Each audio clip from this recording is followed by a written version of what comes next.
Okay,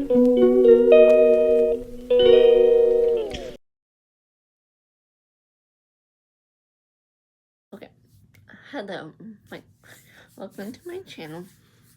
Okay, we're on chapter 3 of this, the same book that I've been reading for right now. Now what you will see is the order English biology biography. Okay, we're on chapter 3.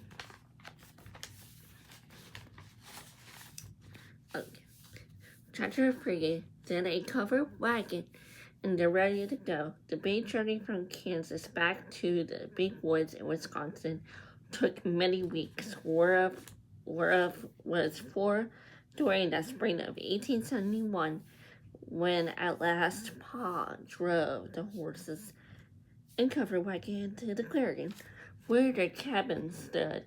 Lauara sees someone else smoking, curling up from the chimney.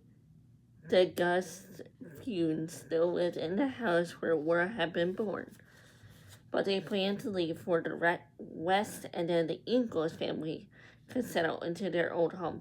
Uncle Henry and Aunt Polly Cleaner still lived close by. They invited Pa and Ma and the girls to stay until the Gustafins were gone. It was crowded, jolly time for the two families. Mary, Laura, and Carrie were pleased to have their 4 cousins as playmates. They got well acquainted with their cousins, Lucia, Charlie, Albert, and Lottie. All the Wisconsin relatives were happy to have the Ingalls family back home in the big woods. Uncle Peter and Aunt Eliza came visiting, bringing cousins Peter, Alice, Elia, and Edith. Ma's brother Tom Quinner came walking out of the woods. Presents for the girls. Pa's parents, Grandpa and Grandma Ingalls, were glad to see them. All the relatives listened to Pa's exciting tales of the Indian Territory. He was a good storyteller. When the Ingalls family moved back to their cabin in the big woods, Pa once again starts farming in the clear fields in the forest. The passing seasons, the long winters, the springtime was the growing season of summer, and the harvest time of autumn were carefully set up in Laura's memory. Those times were written about many years later in the first book, Little House in the Big Woods. After the Wisconsin homecoming, Laura made her first discovery of the book's reading a half a mile down the road from the Ingalls cabin with a very corner school. Mary was 6 and old enough to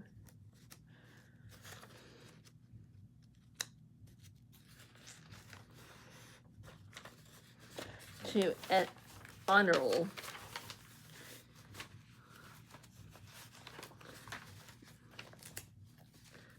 The springtime term of 1871, the Quinner cousins, she walked to school and back. Laura was lonely, but waited eagerly for Mary to teach her what she learned each day. While Mom cooked supper, Mary showed Laura the words had learned, so Laura could read almost as soon as Mary could.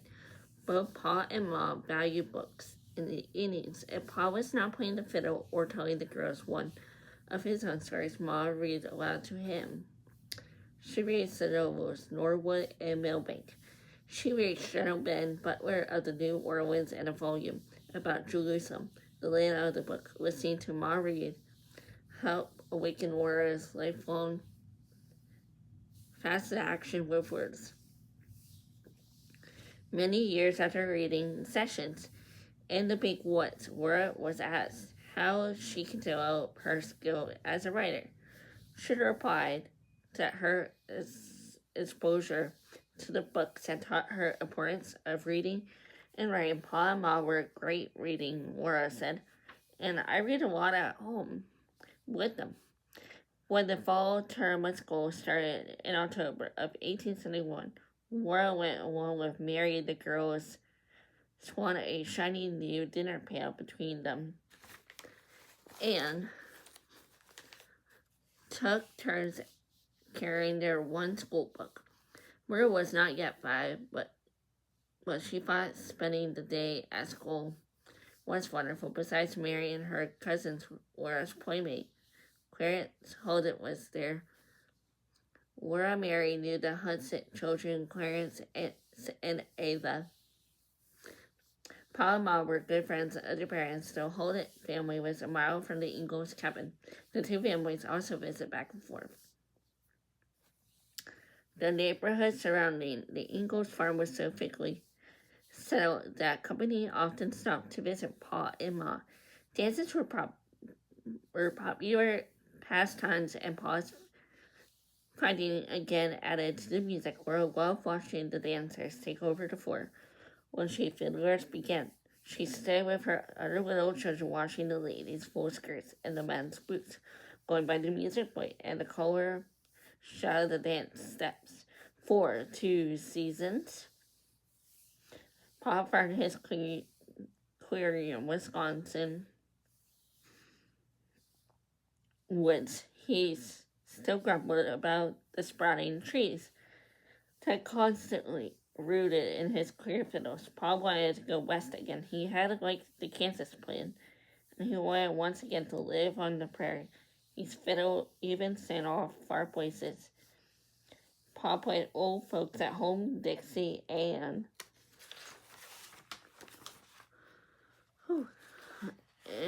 there is a Happy Land.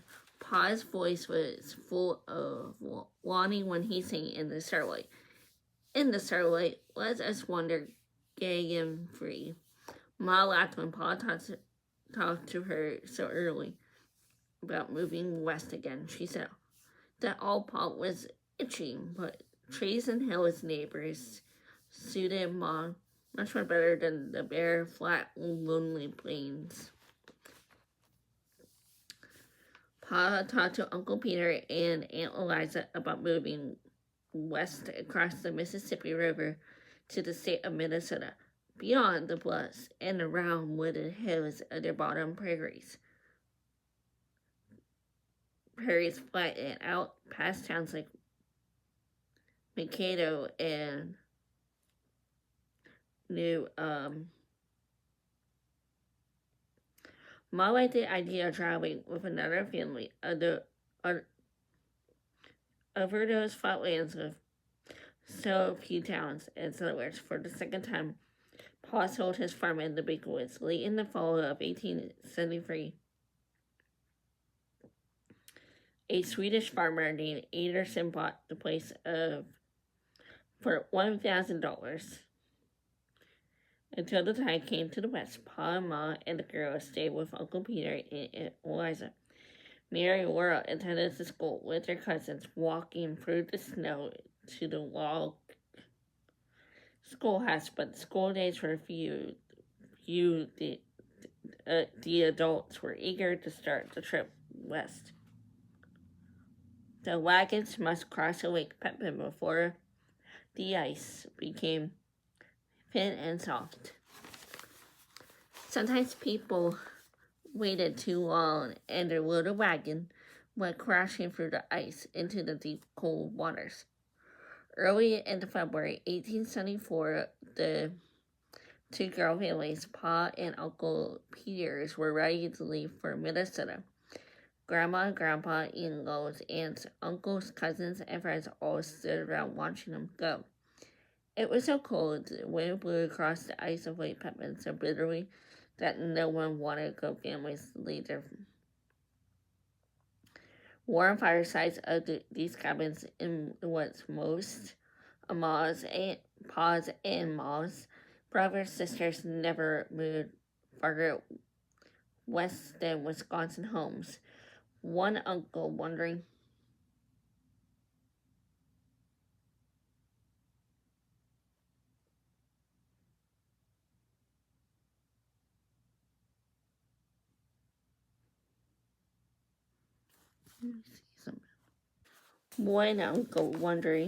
why anyone went to venture out into the unknown, trying to exploit the pioneer waters of Charles and Peter Ingalls, giving them a covered wagon. He exclaimed, and they're ready to go. On February 7th, 1874, Laura's 7th birthday, the family's crossed Lake Pepin. On the other side was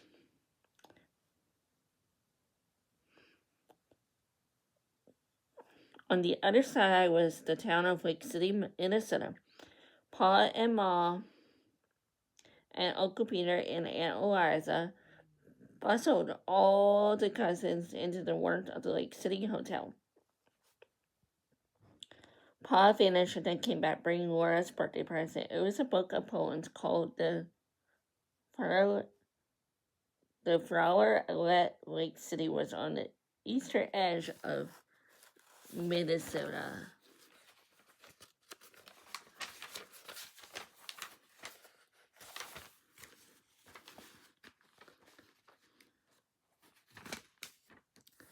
But Pa wanted to settle in the western part of the state. February and March were too cold to drive so far in the wagons. So Pa and Uncle Peter found an abandoned cabin where the families camped together until the weather was warmer.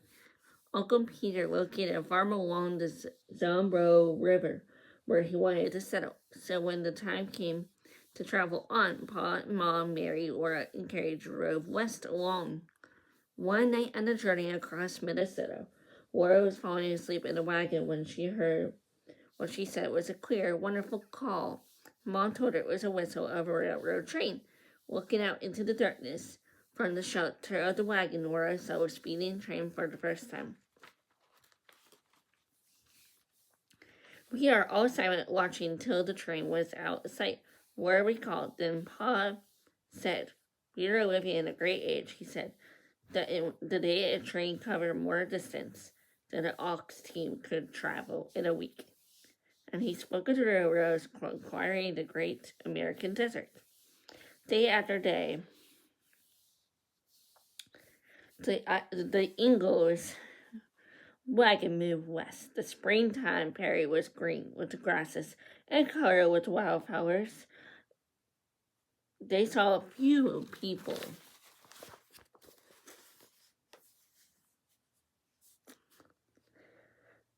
But Laura loved the long days of driving along the prairie trails. The fresh air blew through the canvas-covered wagon, and Mary and Laura and Carrie played quietly behind Pa and Ma, who rode on the high wagon seat. Pa made beautiful little nooks along the prairie creeks for the camping spot. At the end of the day, he built a fire and Ma cooked supper over the flames where Laura was old enough to help Mom. But she was too short to reach the camp table where Mom prepared the meals. She stood on a wooden box to wash the dishes with Mary after supper. All along the way west, Pa played with his fiddle. As they sat around in the campfire, he was confident of the prairie and always happy to be moving to the new unseen place. Laura felt the same way. One day, Pa drove the wagon into a little village called Walnut Grove. There were just a few stories and houses scattered around the railroad tracks on the prairie. When the Ingalls family first saw the town, it was only 3 years old. But on the surrounding prairies, newcomers were already establishing farms. In the Walnut Grove, Pa learned that Norwegian settler who lived a mile north of the town wanted to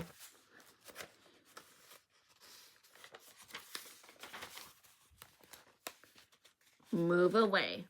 He was willing to let Pa buy his homestead. Consider of 172 acres of prairie sold along A stream called Plum Creek. There was a house. There was a dugout on the Tail Creek bank. The little house was dug into the ground with thick sod walls. The roof was made of willow bots with lengths and sod laid over them thickly. Grass grew on the roof,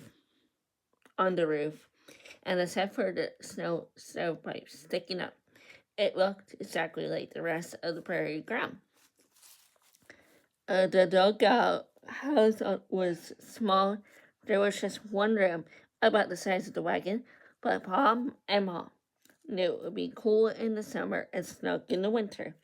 From the dugout store, they look across the creek to the great deep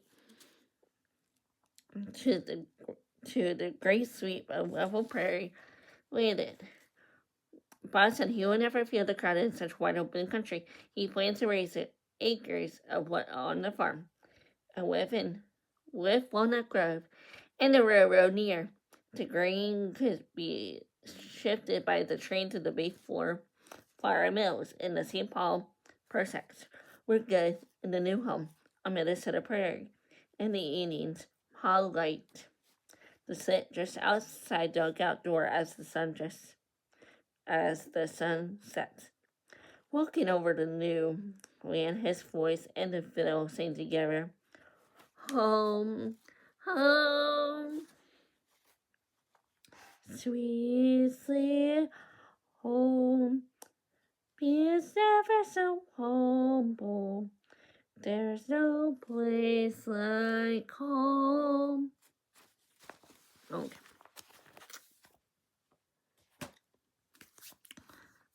Okay. Bye. Bye. And like and subscribe and comment down below.